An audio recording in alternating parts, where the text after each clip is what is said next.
Welcome to this very special episode of My Community, where we take you on a captivating journey through time and heritage, exploring the rich social history of the iconic State House here in Barbados. I'm Sherwood McCaskey. I'm delighted that you have joined us.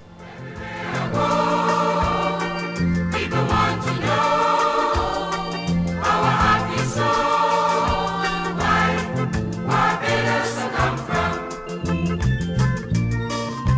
why Barbados come from.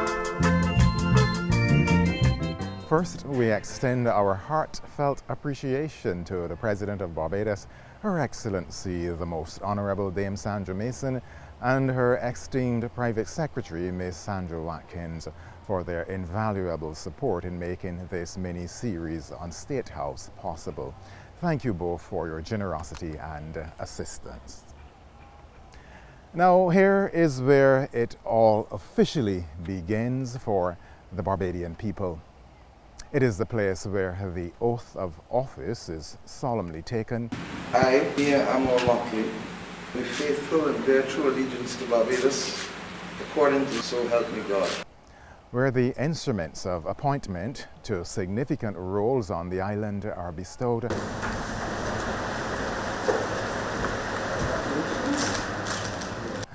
And where bills are proclaimed. This pivotal role firmly establishes State House as an integral cornerstone of every community, thus earning its rightful place as a feature in this series, My Community. On this occasion, we are joined by two respected custodians of Barbadian history and guardians of meaningful tradition. Head of the Department of History and Philosophy of the Cave Hill campus of the University of the West Indies, Dr. Henderson Carter, and retired Dean in the Faculty of Medical Sciences at Cave Hill campus, Professor Sir Henry Fraser. Together, they will take us on a journey through the early annals of the house's history, regaling us with the tales of its inception, its evolution, and its enduring significance as a cornerstone of the Barbadian community. Prepare to uncover the rich tapestry of stories woven within these hallowed walls and understand how State House continues to serve as an active facet of our collective identity and heritage. It's over to you, Dr. Carter. Thank you, Sherwood. Barbados is known for its stately mansions and grey houses. For example, in St. Peter, we have the Farley Hill Mansion, we have Nicholas Abbey. These are excellent mansions. But this one, State House, formerly Government House, is one of excellence, the home of government in Barbados. And in this show, we want to look at the history of Government House, the stories surrounding Government House, so that you could understand how this house, now State House, played an important role in the evolution of Barbadian society. State House was not always called State House. The initial name was Pilgrim, named after its owner, Thomas Pilgrim, who established this house in 1703. Now, Thomas Pilgrim was a Quaker, and the Quakers were very wealthy people. And on 17 acres of land, Thomas Pilgrim established a house right here in 1702. The next year, the government leased that house from Mr. Pilgrim, and the lease was £120 per annum. Imagine that, £120 per annum the government paid to lease that house from Mr. Pilgrim. And that they continued to lease that house right up to 1736. When they bought the house, the government bought the house for £1,350. Can you imagine that? £1,350 when the government bought the house. And From that time, this house began to be called Government House. Then in 1754, government hired an architect of Sir Thomas Robinson, who came here in the middle of the 18th century, and he was a wealthy man who thought he was a bit of an architect himself. And he's the man who designed the wonderful porte cochere, which a car can drive under and the guests can get out even in a downpour of rain without getting wet. And above the porte cochere is this veranda, which is enclosed with wonderful jalousie windows, and within that veranda area above the porte cochere is what was called a minstrel's gallery, so that the musicians could play in that gallery for the guests in the drawing room beyond the interior. At the other end of the drawing room and dining room is this magnificent bow front.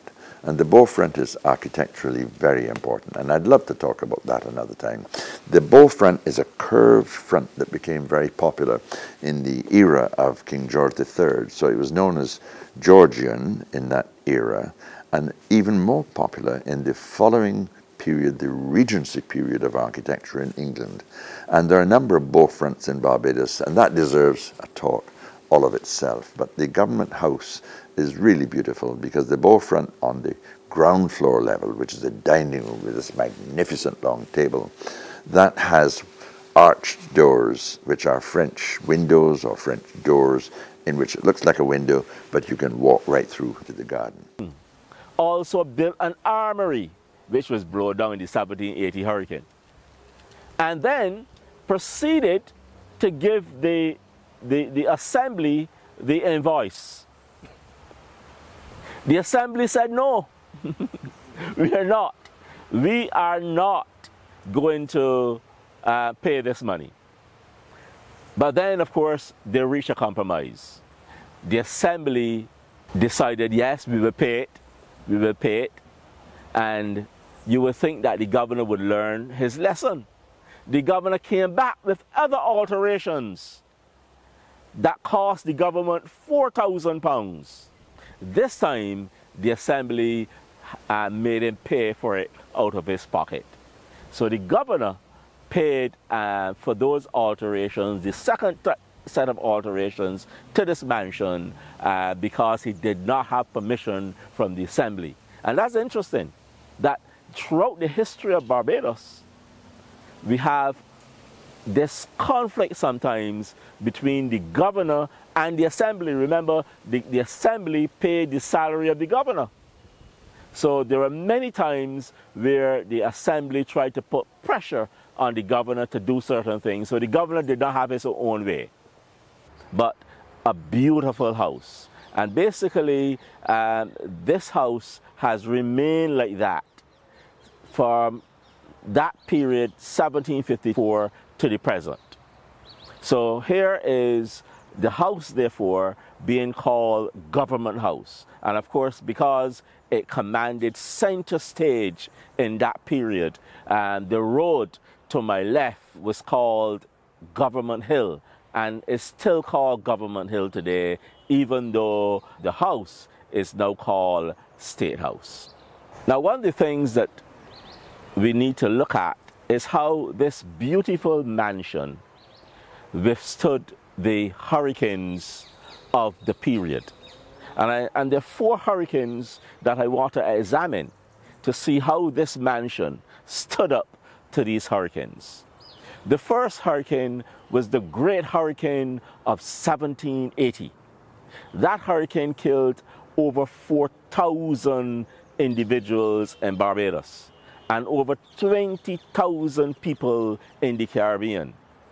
4,000 individuals. And of course, this was our worst tragedy from hurricanes throughout our Barbadian history. And Governor Cunningham lived here at this house. And when that hurricane struck, Governor Cunningham found refuge in the basement. But then the rain, and this hurricane lasted for 40 hours.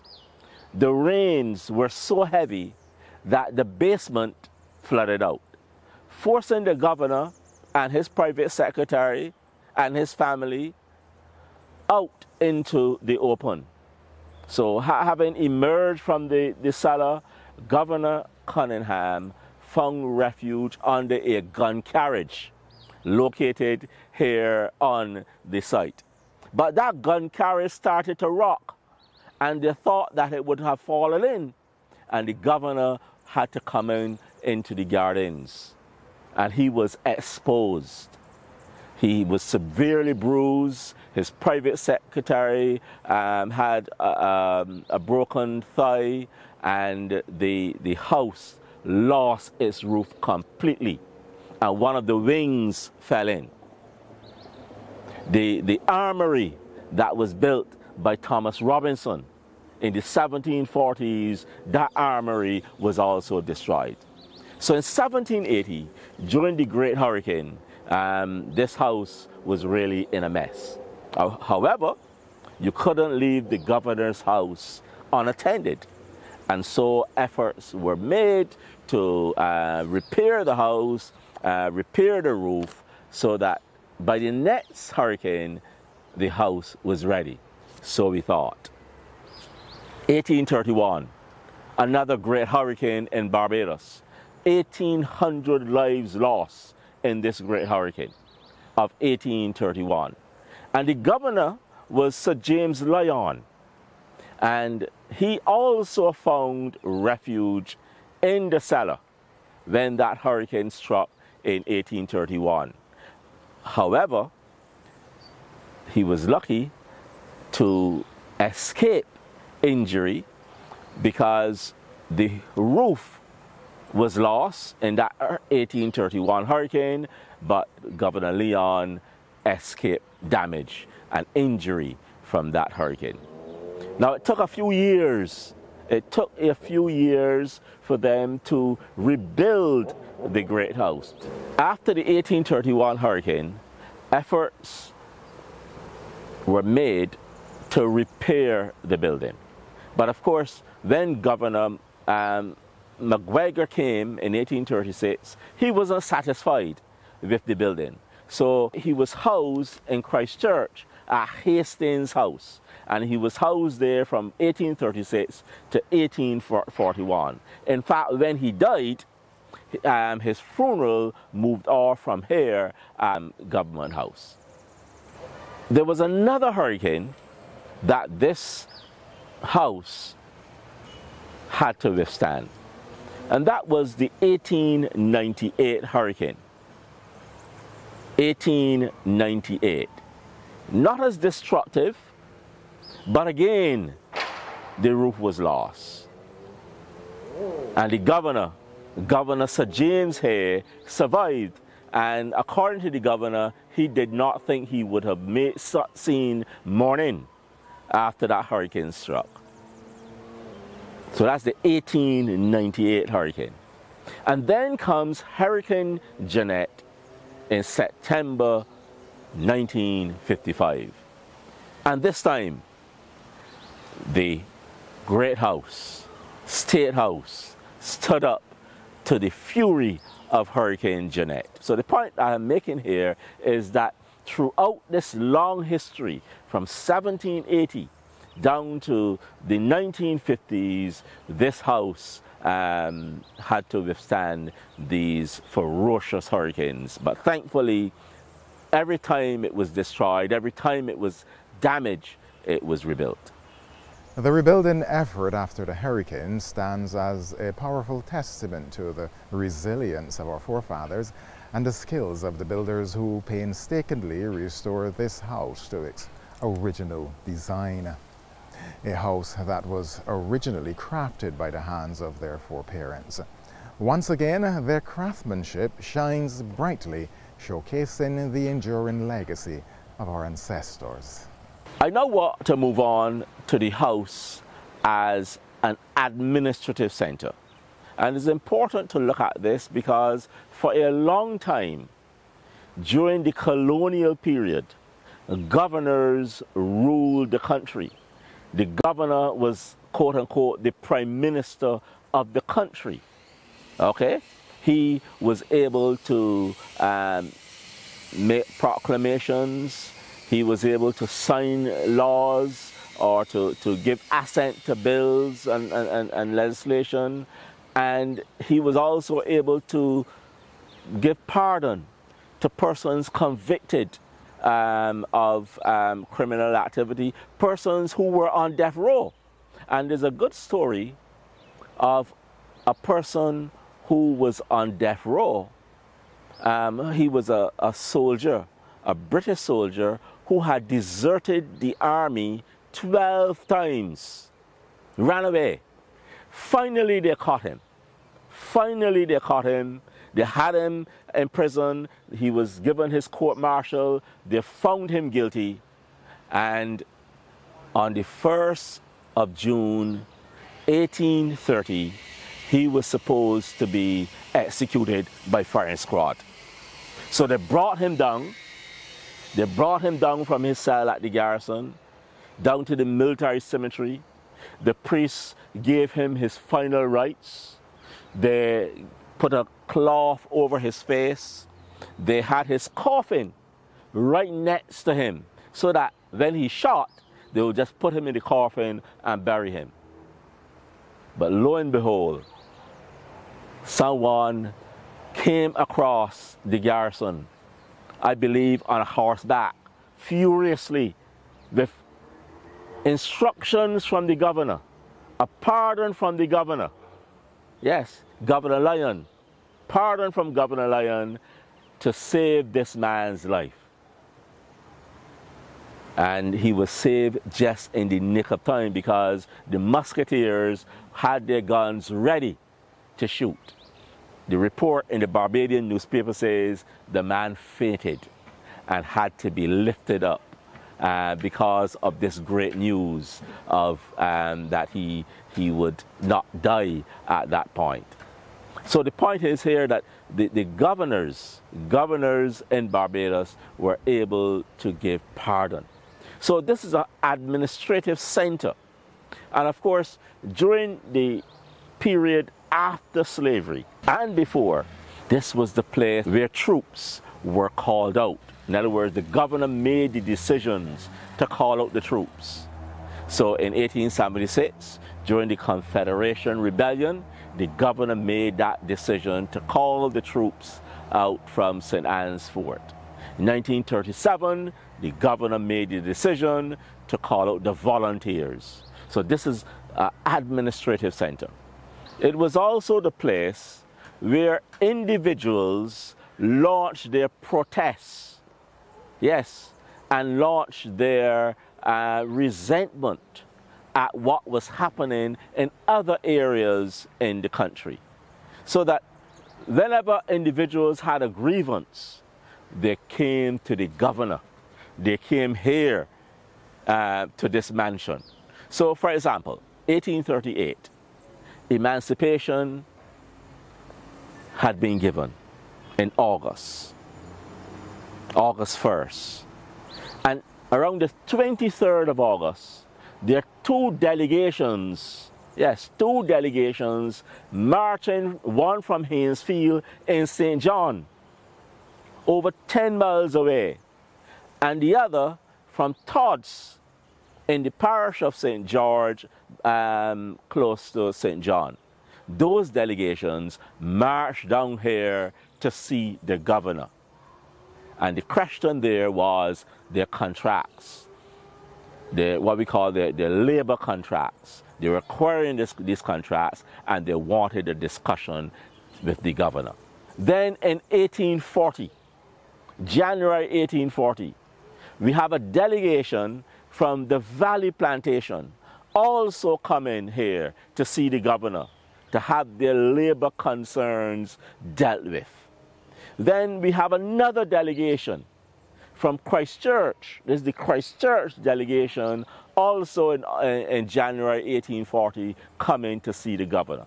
So the governor was the place, or the governor was the person who was able to mediate in disputes between the laborers and their employers. And then if we were to fast forward 100 years later, July 22nd is the date, when Clement Payne led a march of about 300 persons to Government House. It is said that that march moved off from Golden Square, and Payne and his followers came up Belmont Road.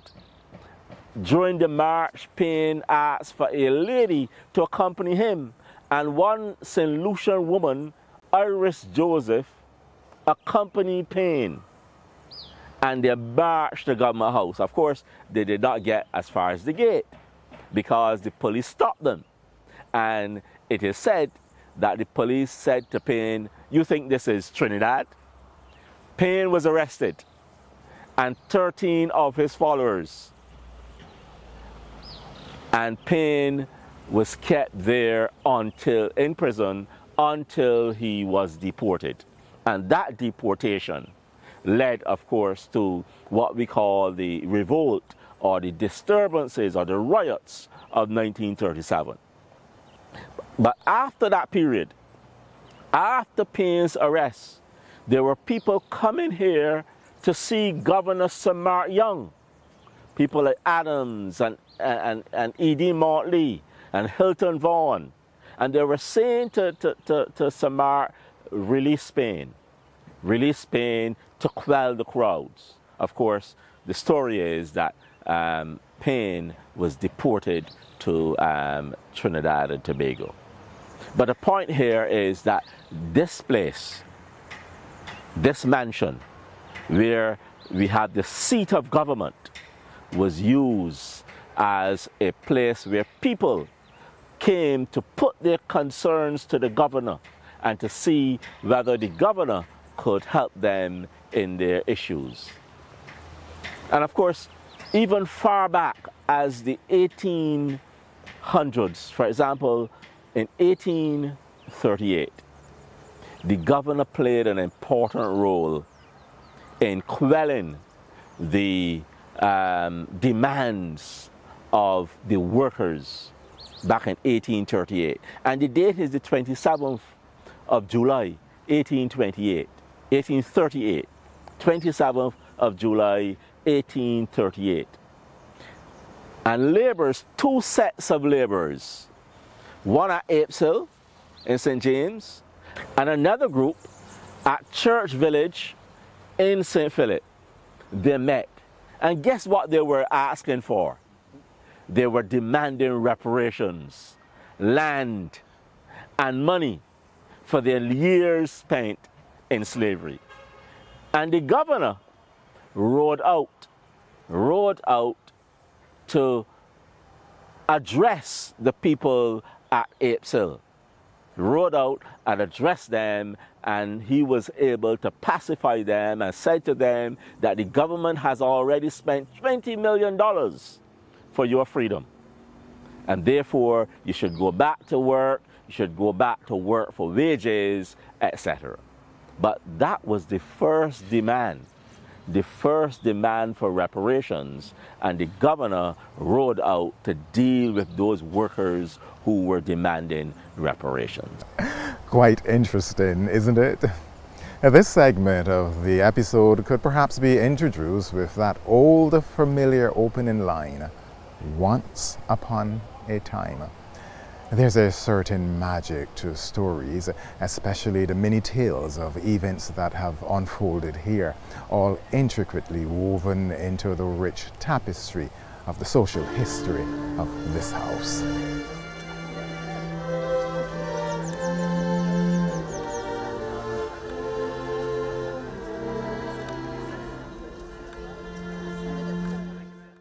I now come to what I call interesting happenings at this mansion.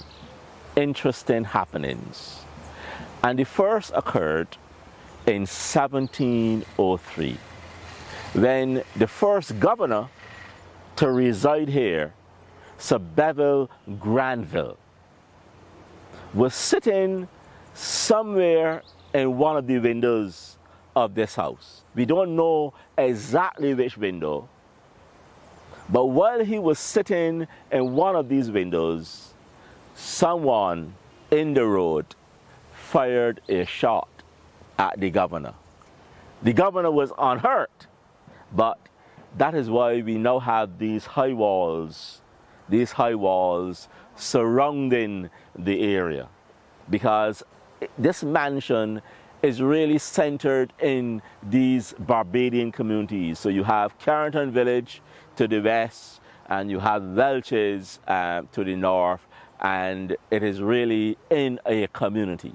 So that's the first interesting happening here at Government House, or State House as it is now called. The other interesting happening occurred in the 1790s. This time it was with Governor George Ricketts. Now, the governor's wife died earlier in the 1770s. So, having lost his wife, the governor chose a mistress. This time, it was not a white mistress, it was a colored mistress. What Bajans in those days called mulatto, or free colored person. And this mistress was a woman called Betty Goodwin. Betty Goodwin. And she was a very powerful mistress. She was able to use her influence here at this mansion to have certain remedies done for the free colored people. And she was, what we say in Barbados, pushing her weight around. But the white people of Barbados and the Assembly would have none of it. And it started to put pressure on the governor. Yes, because they argued that the governor should not have a colored mistress in his house. Because in those days, the free colored people were not given any civil liberties. These are people who could not vote. These are people who could not be jurors. These are people who were looked down upon because they had black blood. But here is this free colored woman who is calling shots in this house. The only thing that she could not do, says the report, is she had all the privileges of a wife, but she could not preside at the table with guests while the governor was there. But she was a very influential woman. But the Assembly and the Council saw it as a scandal. How could a white governor in Barbados with all its racial overtones entertain a colored mistress in Government House? Of course, when Sir George Ricketts left the office, that situation cooled down. But while he was here, that was always a problem, and the Assembly did not let him off the hook. I certainly hope that you have been captivated by Dr. Henderson Carter and Professor Sir Henry Fraser's insightful presentations on the social history of State House, showcasing its pivotal role in community life here on our beautiful island, Barbados. I'm Sherwood McCaskey. The series continues next week at the same time. In the meantime, be good to yourself and look out for the interests of your neighbours. Every blessing.